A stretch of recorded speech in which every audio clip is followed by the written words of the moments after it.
पुण्यात पुढच्या आणखी एक महत्त्वाच्या बातमीकडे लक्ष्मण हाके यांच्या गाडीवर हल्ल्याची घटना घडली। तिघांना पोलिसांनी ताब्यात घेतले तर बांबूने गाडीवर मारण्याचा प्रयत्न करण्यात आला होता। हाके सुरक्षित असून गाडीचं थोडं नुकसान झालंय। पोलीस ताफा असतानाही हल्ला झाल्याची माहिती।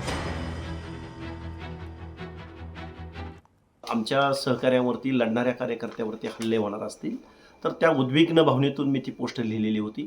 आज मी अहिल्यानगर जिल्ह्यातल्या पाथर्डी तालुक्यातल्या दैत्यनंदूर गावामध्ये जातोय।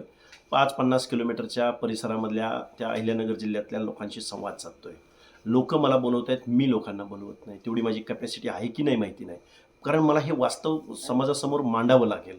कारण ही लढाई लढत असताना शेवटी अनेक गोष्टींच्या मर्यादा आहेत। या मर्यादा भेदून खूप परखडपणे ही भूमिका महाराष्ट्रामध्ये मांडायची आणि ओबीसीचं आरक्षण टिकवायचं आहे। हेच आत्ताचं माझ्या डोळ्यासमोरचं ध्येय आहे, धोरण आहे। पुढं सध्या शेतकऱ्याच्या अडीअडचणी महत्त्वाच्या आहेत। त्याच्यामुळं महाराष्ट्रातले मराठवाड्यातल्या सगळ्या मराठा सेवकांना सांगितलं आहे आम्ही, आणि मराठा सेवकांना विनंती पण आहे सगळ्या की जिथं जिथं शेतकरी अडचणीत आहे तिथं तिथं त्यांच्या मदतीला जा।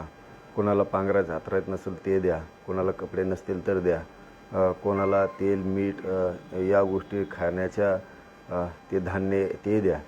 आपण हे छोटे छोटे कामं आपल्या शेतकऱ्यांसाठी करू। त्याच्यामुळे यांच्याकडे आम्हाला या स्टंटबाजी लोकांकडे लक्ष द्यायला वेळ नाही आहे।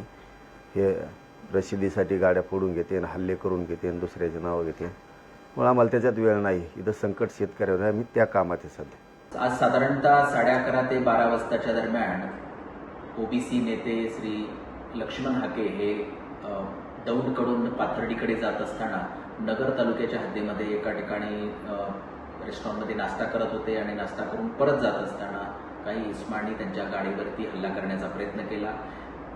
त्यांच्यासोबत असणाऱ्या पोलिसांनी त्यांना सुखरूप त्या ठिकाणाहून बाहेर काढलं आणि जे हल्लेखोर आहेत त्यापैकी 3 जणांना पोलिसांनी ताब्यात घेण्यात आलेलं आहे। नगर तालुका पोलीस ठाण्यामध्ये गुन्हा नोंद करण्यात येत आहे।